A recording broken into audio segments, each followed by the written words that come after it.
দেখেন এখানে যারা আসলেন, নবী বলেন কোরআন শরীফের এই যে তাফসির, কেউ যদি একটা আয়াতের তাফসির বোঝার চেষ্টা করে, কেউ যদি একটা আয়াত বোঝার চেষ্টা করে, তাহলে আল্লাহ রাব্বুল আলামিন তাকে 100 রাকাত নফল নামাজ পড়লে যে সওয়াব হয় তার চেয়ে বেশি সওয়াব আমলনামায় দান করবে।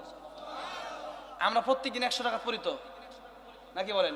আমাদের দেশে এক এমপি ছিল, ওইটা নাকি 170-80 টাকা করে পড়তো নারায়ণগঞ্জে। আমি যেখানে থাকতাম আগে, 70-80 টাকা তার যদি বলে পড়ে, এত বড় এমপি, আবার দেখি কাবা শরীফের সামনে গেছে সিগারেট,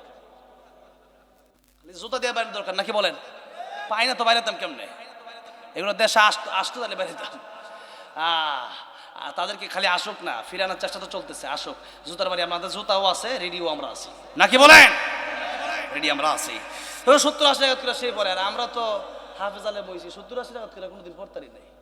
2-4-5-6 রাকাত, 2-4-6-8-10 টাকা যা বাড়ি পড়ি আর কি। আর এরা পরে নাকি 70-80 রাকাত। সুবহানাল্লাহ, জোরে কিতেন না? নাউজুবিল্লাহ। বাট পারি তো একটা লিমিট থাকা দরকার, নাকি কোন? লিমিট ছাড়া বাট পারি, ঠিক না? ঠিক বলেন।